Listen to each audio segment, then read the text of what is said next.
Welcome again to this visual ethnography workshop. And we just watched a film, Harmony Healing Together by Erminia Colucci, as part of this initiative of workshops that deal with visual ethnography and visual approaches to healing, in this particular case, to healing cooperation. And today, as a discussant, we have Roger Canals, and I leave the floor to Roger to discuss this film. Thank you. Well, thank you very much, Emily. And first of all, I mean, it's such a pleasure and an honor to open up the discussion about this film because, as I was saying before the screening, I saw your previous film long time ago, and I see that this film continues this research, and I think it's one of the things that we have to value in research and in social science in general is this commitment, this continuity, this longue durée that we have with topics. We are not jumping from one place to another, from one topic to another. We stick to it. We know it's complex and we know it's changing, and this is an ethical and epistemological commitment that I want to reivindicate, and I think that is something that distinguishes us as researchers from other ways of doing things. I think it's a very brave and sensitive film. And first of all, congratulations. I was very, surprised, and not really surprised because I know you've read. I mean, it's a very difficult balance between braveness and being sensitive in such a confronting topic. Nicely shot, very well edited, in collaboration as well, and and also a difficult balance between research and engagement, which is not always easy because research implies a certain amount of, let's say, and I'm going to ask you something about that. I mean, sometimes we present the analysis and the engagement as opposite things. No? You make an analysis of what things are and what they mean, and then there's the militant or the engaged anthropology or filming. So, and sometimes it's too obvious that some researchers want to keep a distance, and other ones just make a film because they want to transform things very directly. And then sometimes the message is too simplistic. And I think that this film is an outstanding example of how to find a balance between two. So you have the eye of the researcher with the complexity of the topic, but at the same time, you are not searching for a kind of analytical distance or whatever. It is about collaboration, made in collaboration, and engaged in the sense of we're doing this because we want to make things better for those who are suffering. So in this vein, I would like to start the conversation by asking you about the making of the film. So your positionality in the film during the research. I mean, how did you negotiate your presence and role? Because sometimes I can imagine that you were filming with other people from different institutions and places. Some of them might be in conflict to one another. When we do field work and when we say, for example, when we do field work on religion, we say, I've been with this person, and then you are with another one. Sometimes they don't get on, don't have a good relationship with each other, and then the conflict arises. And then you have to say, okay, but I'm researcher, so I'm trying just to collect all opinions, but it's not that easy. So my question is, and it's methodological, but also filmic. How did you introduce yourself? With whom you were? Did you feel that you had to hide some information in order to have these images when you were going from one place to another? And then with whom you were? And then when making the film, I mean, the film is very close, but at the same time, your presence is not very explicit in the sense that we hear your voice a couple of times, but you're not, I mean, there's no voiceover, you're not constructed as a character following up people. It's much more observational. There is an importance of these interviews. So I'm sure that you could have done things differently because you were there. And so, and I would like to know more about this way of in a way, being present but removing yourself in the final film as well. Wow, that's awesome. Yeah. Thank you, Roger. It was very interesting a point you were making, and I think also I was taking some notes. I'm gonna hear the recording, and like, again, because actually they are no, they have very important point of reflection. And also your reflections are very, very important. So that sometimes this kind of work can be very much in silo, and particularly in mental health, human rights, the combination. So it's always good to have people like yourself, so experienced in this kind of tools to have a conversation. So Ursula Reed, which you can't see in the screen, you're not there. Yeah, Ursula Reed, if she's here, just we are a bit squashed here. So I will maybe talk more from the Indonesian side, and obviously as the person who was holding the camera, but maybe Ursula can talk a bit more about the Ghana, this kind of conflicts in terms of we're negotiating this. But just in as the process, there was a bit of a difference for me as the ethnography documentary filmmaker in terms of working in Ghana, Indonesia, because as Roger mentioned, Indonesia is a country where I've done a lot of my research. Diana Setiawati, who I don't see now because she is our lead for Indonesia, my ex-PhD student, collaborator, and soul sister. She's somehow is gonna come up at some point. So we've been working together for a long time. I made Breaking the Chains, other films. So I have a long relationship with the place and with some of the people in the films and others. So it was a bit different from Ghana, which was a country where Ursula had been doing long-term research. So for me, it was the first time I actually went to Ghana and went straight to the camera. So it was a bit different in the longitudinal research, visual research, and being a newbie in a country. So in terms then of the relationship with choosing where to go and negotiating this kind of complexity for Ghana, I'll let Ursula speak about that because I was following what the local team, which was Ursula and Lily Kobe, were kind of leading to. With Indonesia, was a bit different from Ghana also in the sense. So our co-investigator, Diana, and the research fellow, Asi Prayasawati, they went in the sites before. Something we did similarly based also on Breaking the Chains. I don't know if you recall or if I spoke about that. In Breaking the Chains, although obviously we kind of had consent process in the field, I also realized the kind of implications of me, getting with scooters in this very remote part of Indonesia and walking for hours and then asking consent in that moment.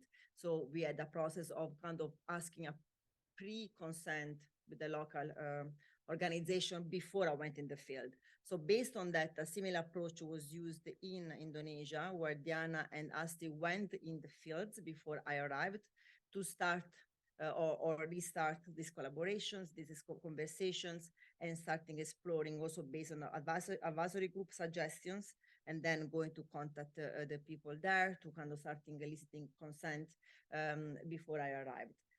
So there was a bit of a different kind of way of doing this. And so that is in terms of the process about the locations. And in Indonesia, I can say there wasn't particular conflict of people where we should not be going.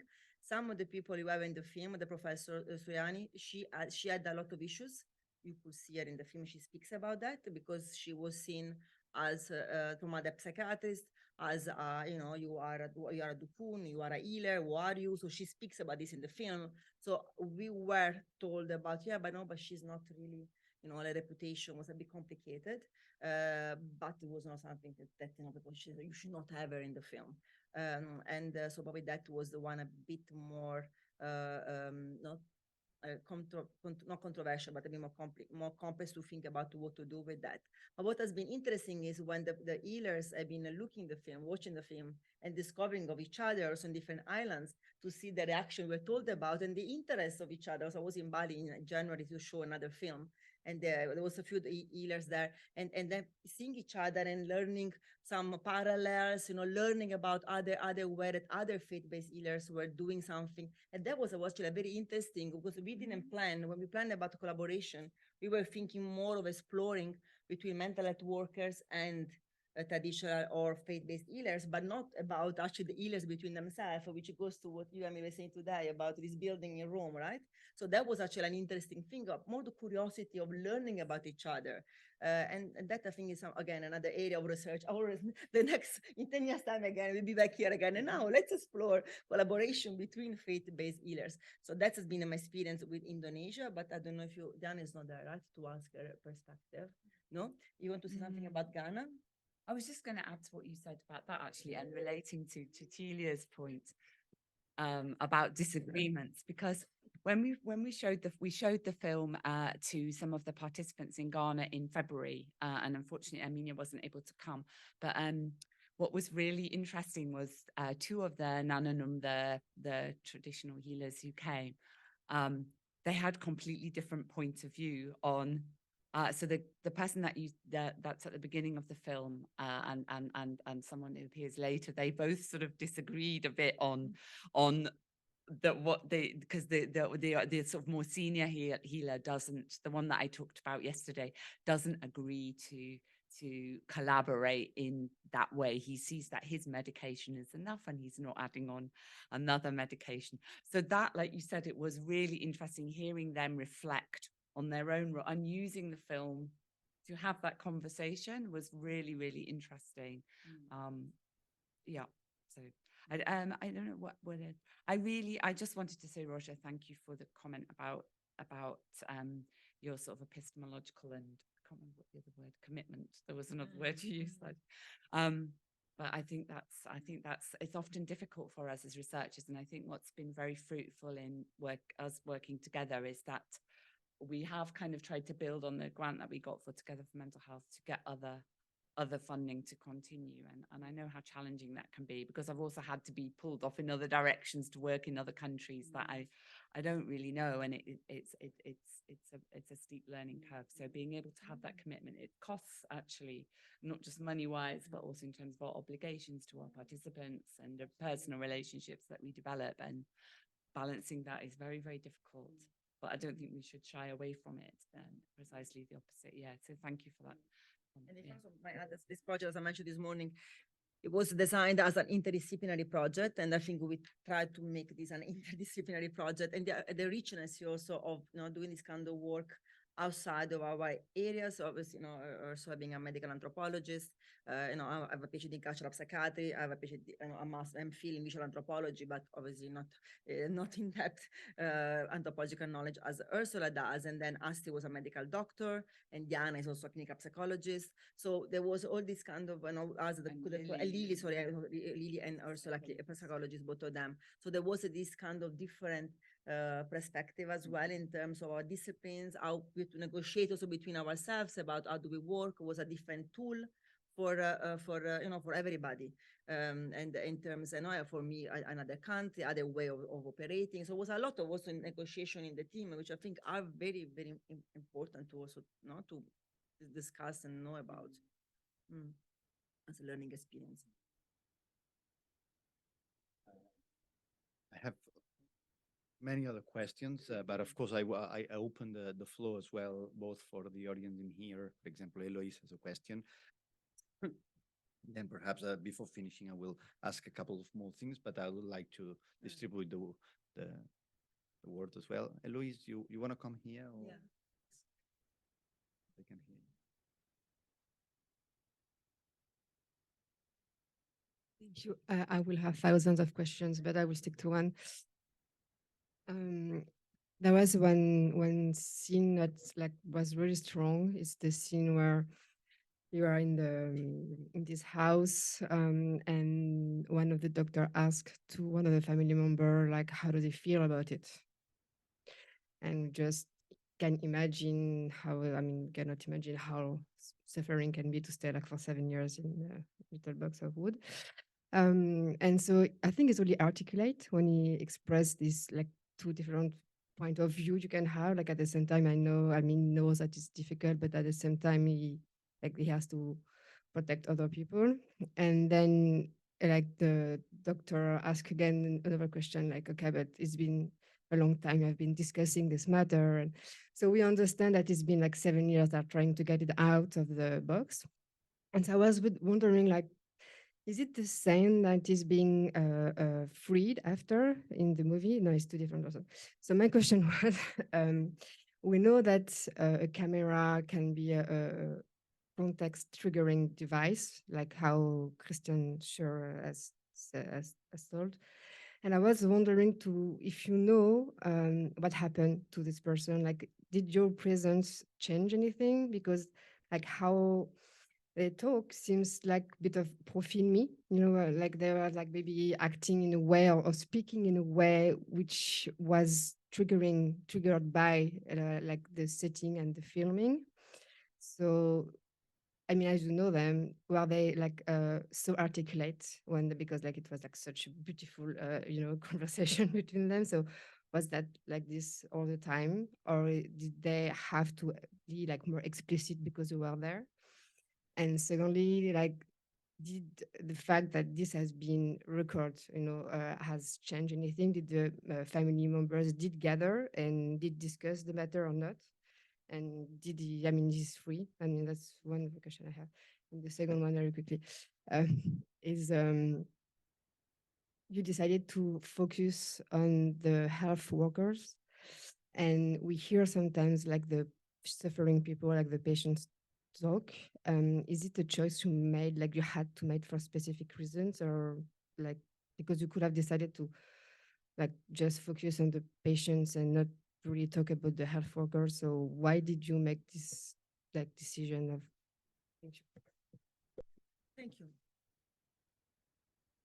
Okay, so for the first point about be present there, and it was like a performance. I mean, I guess there is. I mean, there always I can say about the performative aspect of what happened, but I can say, and obviously, having seen Dr. Ronald without a camera, and also Asti, having been in the field before, he was a very, very kind of charismatic, excitable doctor who was very, very engaged with his community. You know, Flores is a unusual place because he's a Roman Catholic. He's a Chinese origin doctor, which can be very complicated in Indonesia because there is a situation of, being accepted. Often Catholic doctors will be coming from China, but yet also to juggle with the thing about being a Chinese Indonesian and being also a Catholic Chinese Indonesian.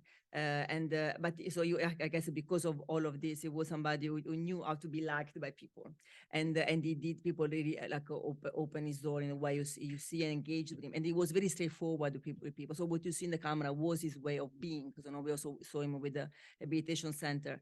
Now in Breaking the Chains, which Rouget, I discovered yesterday the right pronunciation, watched was specifically about the experiences from a family and where people, the people in chain themselves or caged, were able to communicate and discuss about their experience. Was looking at that specific from that perspective. So it's a kind of it's a building on that film. So obviously it's not.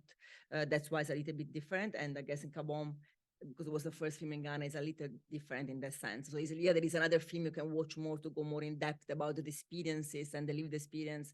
And there is a film I made with Agus Sujanto, where he actually tells his story. It was completely his perspective. We also wrote a paper together about his, if you watch that, about his experience of being chained several times. So this was a bit, because the focus of the research was about what makes collaboration possible between healers and mental health professionals. But that said, in the film, when there was, the people we saw were quite unwell in Indonesia compared to other projects. So that was simply about what actually was involved. But in the film also show that people like the one we saw in the scene you mentioned, they might not always be in the situation, so they might have period of being released. But then, if there is nothing really happening, then they go back in this situation. So chaining of, pasung, this practice often is an on and off instead of being continuing. So people get so now at this moment, this person, I don't know right now if he's actually in this moment.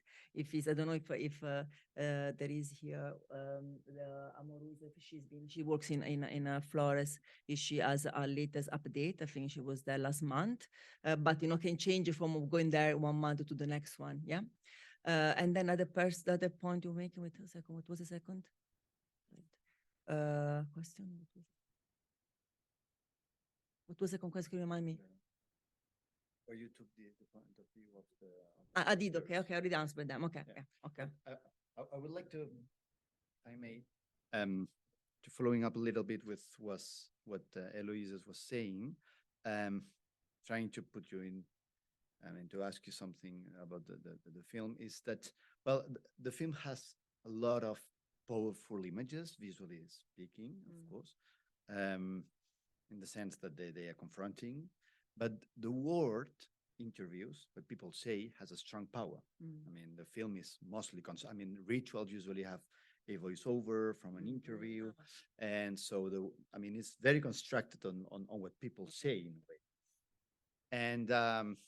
and sometimes we see, for example, a ritual or a situation, and then we hear someone explaining what it is about and for whatever, which is absolutely fine. Yeah. But we know that one thing is what people say, and another thing is what people do, and I would like to know if you, by making this film, you found a kind of collision sometimes between the status of the word, what the discourse, and what was really going on there, and that if it put you in trouble when editing, because this is a thing that we have to face when we make a film, is that, I mean, words do not explain images. Sometimes images contradict words and the other way around. And so how to handle this thing? Well, I know there was a healer in Ghana. We started filming, which claimed to be collaborating, and then we realized that it was not collaborating. The one that we went at the beginning. Yeah, I mean, Completely. He refused to continue. So, Yeah. I mean, we still used, like in the comparison film, the man who was, there was a lot of water at the front of the church. It was that man. So we did some filming, and then I think he was a bit upset with us because he'd prepared to sort of to show off his powers, and we had to go somewhere else, so we couldn't go to his service that day. And I think that really annoyed him, and so he withdrew. And we realized it was not a good example for us to have in the film, because when we got to know a little bit more of some of the practices. But ethnographically valuable. Yeah, very valuable, very valuable. So, but not necessarily for the film. But you were asking, Roger, did I misunderstand your question about conflict between what people said on the images? Not particularly in the film, but when sometimes, I mean, you have these explanations about what they do, about then, the good effects of their healing, and sometimes you as researchers, you may be confronted with actual facts that they exist, and then you see some kind of problem, and then it is a problem when editing, because I mean, words and actions do not go together all the time. Sometimes the problem is that when you have to show these images to the participants, and I imagine that you did so. Yeah, we did. Well, there is a very conflictual boundary between working with people and working for them. Yeah. So that sometimes if you show this potential conflict, that we all have contradictions and we are contradictory beings, then people do not see themselves on the screen as they would like. So you see what I mean? Yeah, I do, and I think that's something that we were very careful about. I remember something you said, Erminia, It's about sometimes difficult to have everyone happy. Yes, but we explicitly tried to. I remember you said something once about if you were just wanting to edit this and have it as a filmmaker, it wouldn't be this film. Yeah. Okay. You know, because we explicitly made the films as a research project with research questions for particular audiences. So I know when we were editing the Ghana film, we were just so careful to make sure that it wasn't going to cause offense, that it was going to be a film that we could show to the healers, show to the health workers, show to the families, and, you know, it would raise questions and hopefully be discussion, but specifically so that it could be used as a tool for discussion, for education, for training, health workers, etc.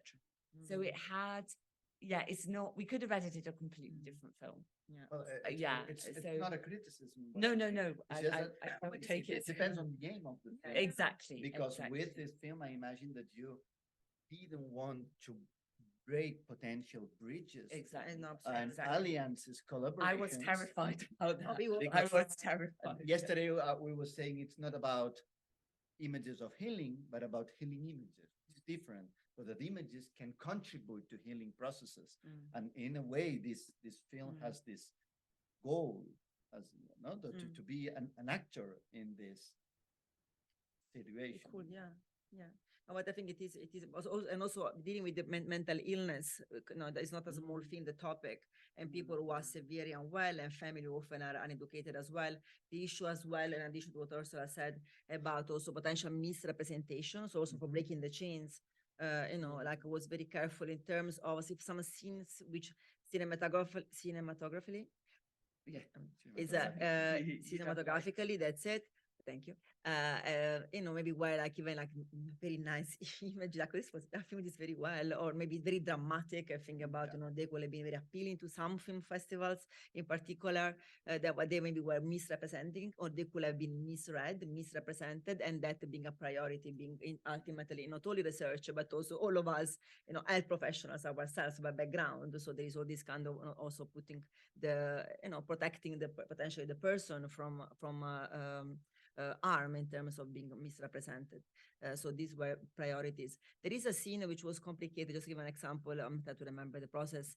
When there is in Java, we go to see the nighttime filming when you do this kind of work, as you know, in one of the mosques, and there is a healer which comes, we follow, and then there is this kind of dinner. We're having a little dinner and a little bit. And he makes a point about, you can see that he's a bit crossed because they are now doing much less of him. So we add that them inside, so you can see that he is not very happy of the way things have turned. So we want to keep that there to see that there was a bit of tension there, and we were discussing should we keep this, because realistically, the relationship is very delicate. So we kept enough that you can perceive that there was a little, he wasn't super happy of being reduced. His role is very small now. So he was there, but he was not emphasizing about too much about the difficulties as well, because in the end, this is a delicate relationship and we want to maintain that relationship for the good of the people in care. There's a discussion about other questions from the floor or the online. Is anybody online having any question? And sorry, the film online I could see was not screened. Was always Zoom is terrible, so it was slow and it was pixelated. I hope you were able to follow properly. Okay. Well, I think that we have to wrap up the session. Yeah, to conclude the session. So I have still a list of things to discuss, but we will have time for that. I think that now we have to conclude and to thank all the people who watched this film, and talking about longue durée and commitment, and we all hope that you will pursue your investigations and making these films which are necessary and absolutely outstanding. Thank you very much. Thank you.